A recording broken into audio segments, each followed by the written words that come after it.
അവൻ ചതഞ്ഞ ഞാങ്ങണ ഒടിക്കുകയില്ല, പുകഞ്ഞ തിരി കെടുത്തുകയുമില്ല. പ്രിയപ്പെട്ടവരെ, ഒരു നല്ല ദിവസം ആശംസിക്കുന്നു. ഒരു സ്കൂൾ വിദ്യാർത്ഥി, ആ കുഞ്ഞ് തുടർച്ചയായിട്ട് പരാജയപ്പെടുകയാണ്. എല്ലാ പരീക്ഷകളിലും തുടർച്ചയായിട്ട് പരാജയപ്പെടുന്നു.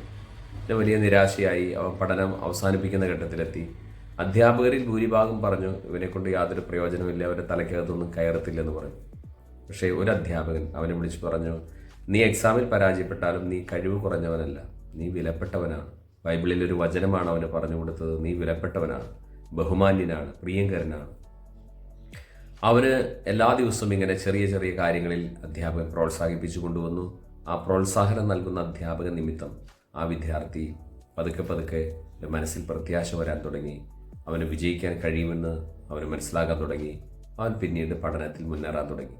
നമ്മുടെ കർത്താവ് മത്തായിയുടെ സുവിശേഷം 12-ാമത്തെ അധ്യായത്തിൻ്റെ 20-ാം വാക്യത്തിൽ പറഞ്ഞു, അവൻ ചതഞ്ഞ ഞാങ്ങണ ഒടിക്കുകയില്ല, പുകഞ്ഞ തിരി കെടുത്തുകയുമില്ല.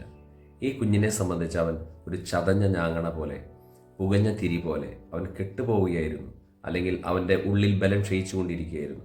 ഒരു അധ്യാപകൻ, ദൈവത്തെ അറിഞ്ഞ ഒരു അധ്യാപകൻ അവനെ പ്രോത്സാഹിപ്പിച്ചു, അംഗീകരിച്ചു.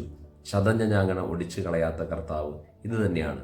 പ്രതീക്ഷ നമുക്ക് വീണ്ടും വീണ്ടും തന്നുകൊണ്ട് നിരാശയിലേക്ക് പോകാതെ, അല്ലെങ്കിൽ പുകഞ്ഞിരിക്കുന്ന തിരികണക്കെ ആയിരിക്കുന്ന നമ്മുടെ ജീവിതത്തെ കർത്താവ് ഊതി ഊതി കത്തിച്ച് അതിനെ പ്രഭയുള്ളതാക്കി മാറ്റുന്നു.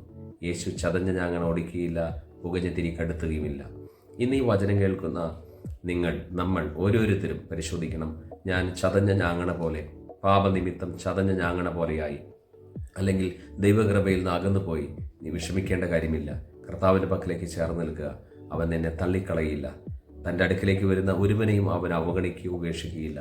യേശുവിൻ്റെ കരങ്ങളിൽ നമ്മുടെ ജീവിതത്തെ ഏൽപ്പിച്ചു കൊടുക്കാം. അവൻ നമ്മളെ ചേർത്ത് പിടിക്കുന്നവനാണ്. ദൈവം നമ്മെ അനുഗ്രഹിക്കട്ടെ. ആമേൻ.